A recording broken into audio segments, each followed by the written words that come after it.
అందరికీ నమస్కారం. గత ఆదివారం రోజున 108 అంబులెన్స్ కి సంబంధించి నేను అనేక వాస్తవాల్ని బయటపెట్టి 307 కోట్ల రూపాయల కుంభకోణానికి ఏ విధంగా జగన్మోహన్ రెడ్డి గారి ప్రభుత్వం పాల్పడిందో నేను ఆధారాలతో సహా ప్రజల ముందు ఉంచడం జరిగింది.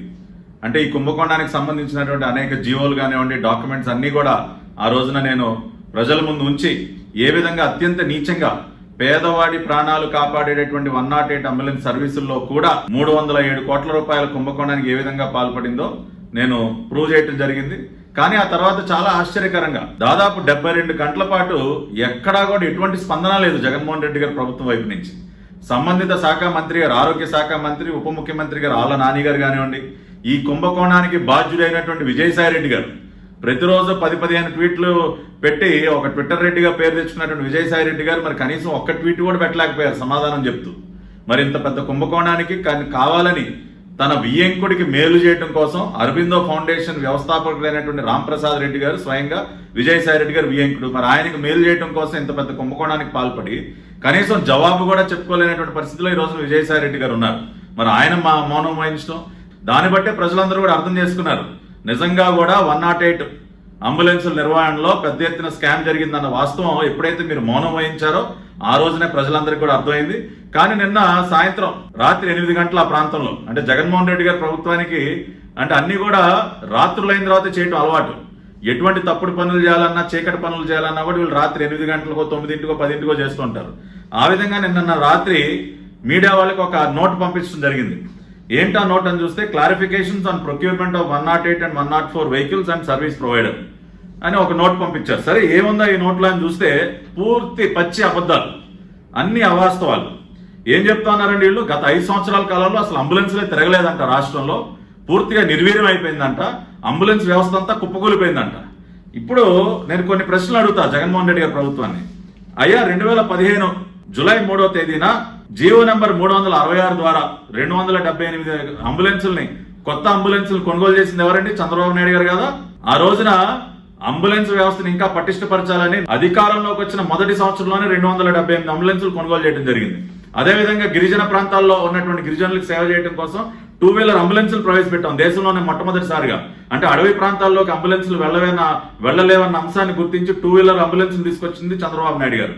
అదేవిధంగా అంబులెన్సులు అడ్వాన్స్ లైఫ్ సపోర్ట్ సిస్టమ్స్ ని ఏర్పాటు చేసింది మొట్టమొదటిసారిగా చంద్రబాబు నాయుడు గారు. వెంటిలేటర్లు కానివ్వండి, ఫ్యాబ్రిలేటర్లు కానివ్వండి, ఇటువంటి అత్యాధునికమైనటువంటి వ్యవస్థలంతా కూడా అంబులెన్సుల్లో తీసుకొచ్చి మెరుగైనటువంటి వైద్య సేవలు అందించింది చంద్రబాబు నాయుడు గారు. చంద్రన్న సంచార చికిత్సా కేంద్రాలు అంటే మొబైల్ హాస్పిటల్స్ ని ప్రారంభించింది చంద్రబాబు నాయుడు గారు. అదేవిధంగా తల్లి బిడ్డ ఎక్స్ప్రెస్ ప్రారంభించింది చంద్రబాబు నాయుడు గారు.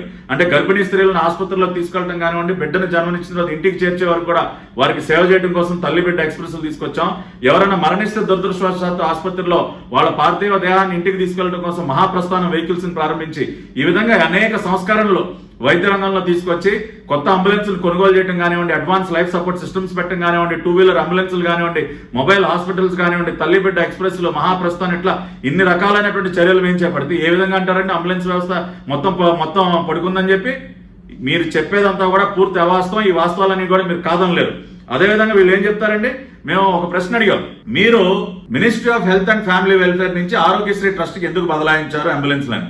దానికి సమాధానం చెప్పలేదు. నిన్న నోట్లో ఏదో కమిటీ వేశారంట, ఆ కమిటీ రికమెండ్ చేసిందంట. అంటే ministry of health and welfare లో అంబులెన్స్ నిర్వహించడానికి సమర్థులైనటువంటి అధికారులే లేరా అండి?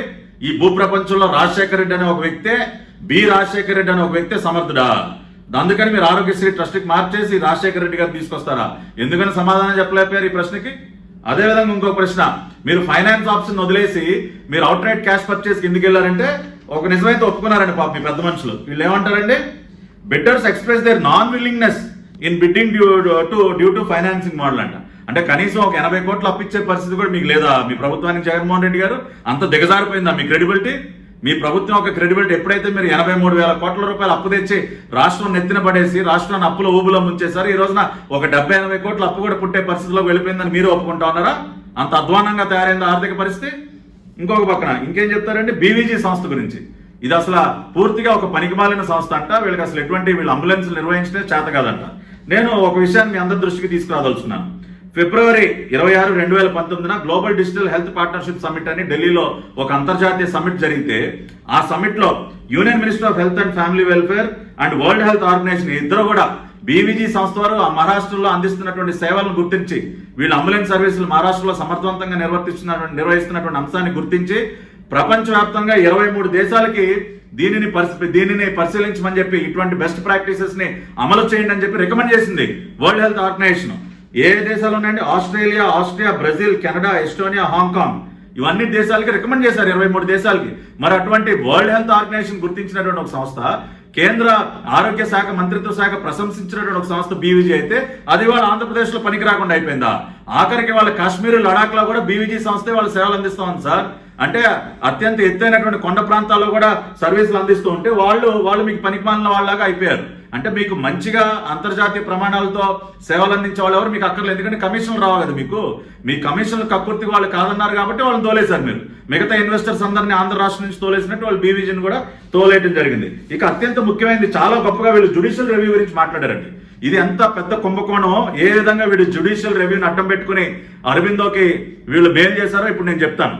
వీళ్ళు జగన్మోహన్ రెడ్డి గారు కూడా చాలా సందర్భాల్లో చెప్పారు, మా గవర్నమెంట్ చాలా పారదర్శకమైనటువంటి ప్రభుత్వం, జ్యుడిషియల్ రివ్యూకి పంపిస్తాం మేము టెండర్లని, అత్యంత ట్రాన్స్పరెంట్ గా చేస్తామని. ఈ జ్యుడిషియల్ రివ్యూ అనే దాన్ని అడ్డం పెట్టుకుని వీళ్ళు కుంభకోణాలకు పాల్పడుతున్నారు అనేది వాళ్ళ ఆధారాలతో సహా ప్రూవ్ అయింది.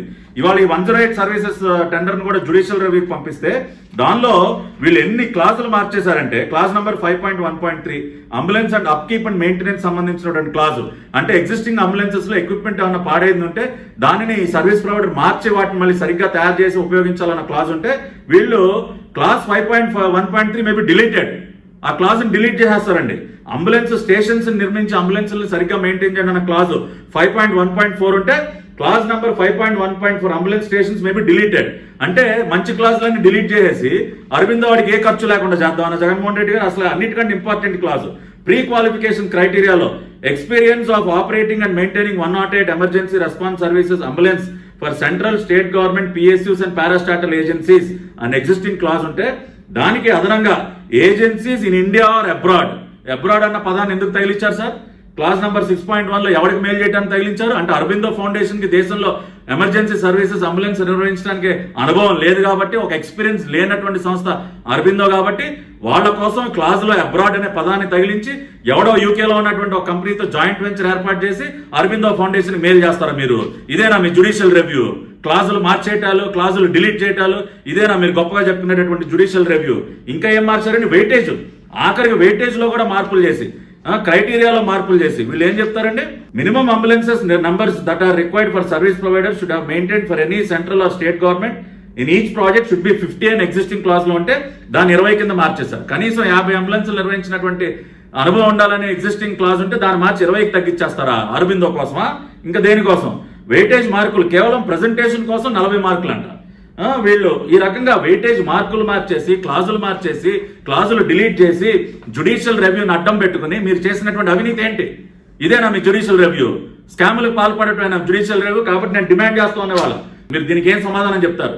జ్యుడిషియల్ రివ్యూ ముసుగులో అంబులెన్స్ 108 అంబులెన్స్ల విషయంలో మీరు చేసినటువంటి కుంభకోణం ఇవాళ మీ రిపోర్ట్ ఆధారంగానే బయట పెట్టాం. దీనికి సమాధానం చెప్పాలని డిమాండ్ చేస్తూ ఉన్నాం.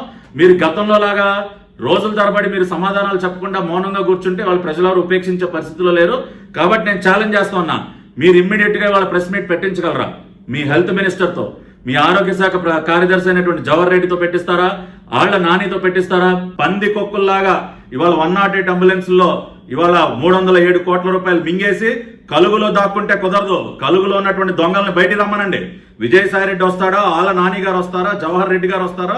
ఎవరు వస్తారో బయటకు వచ్చి ఇవాళ జ్యుడిషియల్ రివ్యూ పేరుతో మీరు క్లాజులు ఎందుకు మార్చారు దానికి సమాధానం చెప్పమనండి. ఇవాళ రివర్స్ టెండరింగ్ అని ఇవాళ మీరే ఒప్పుకున్నారు కదా మీ రిపోర్ట్ లో. ఏం చెప్పారండి? బీవీజీ వాళ్ళకి బెంచ్ మార్కు 1,43,000 పర్ అంబులెన్స్ ఇస్తే మీరు దాన్ని బెంచ్ మార్క్ గా తీసుకోవాలి. అంతేగాని ఏదో టెండర్ ప్రాసెస్ లో ఆయన 2.5 లక్షలు బిడ్ చేశారంట అరబిందో, దాన్ని 2,20,000 తగ్గించారంట. ఎవరికి కావాలంటే 2.5 లక్షలు? మీరు బెంచ్ మార్క్ ప్రైస్ 1,43,000, మీరు బెంచ్ మార్క్ ప్రైస్ 1,43,000 నుంచి తగ్గించకుండా మీరు 2,21 పెట్టి మీరు ఏం చేశారండి? రివర్స్ టెండరింగ్ లో ఏం ఆదా చేశారు? కాబట్టి ఇది రిజర్వ్డ్ టెండరింగ్. ఇటువంటి అనేక రకాలైనటువంటి ప్రశ్నలు మేము అడుగుతున్నాం. కాబట్టి ఇప్పటికైనా కలుగులో ఉన్నటువంటి దొంగలను బయటకు వచ్చి సమాధానం చెప్పమని జగన్మోహన్ రెడ్డి గారు డిమాండ్ చేస్తా ఉన్నాం. ప్రజలందరినీ కూడా ఈ వాస్తవాలు తెలుసుకోమని కోరుతా ఉన్నాం. జ్యుడిషియల్ రివ్యూ పేరుతో జగన్మోహన్ రెడ్డి సర్కారు ఎంత అవినీతికి పాల్పడుతుందో, తనకి కావాల్సిన వారికి మేలు చేయడం కోసం క్లాజులు ఎలా మార్చేసిందో, క్లాజులు ఎలా డిలీట్ చేసిందో కూడా నేను క్లాజులు చదివి మరీ వినిపించాను. దీనికి సమాధానం చెప్పాలి తక్షణమే అని జగన్మోహన్ రెడ్డి గారు డిమాండ్ చేస్తా ఉన్నాం.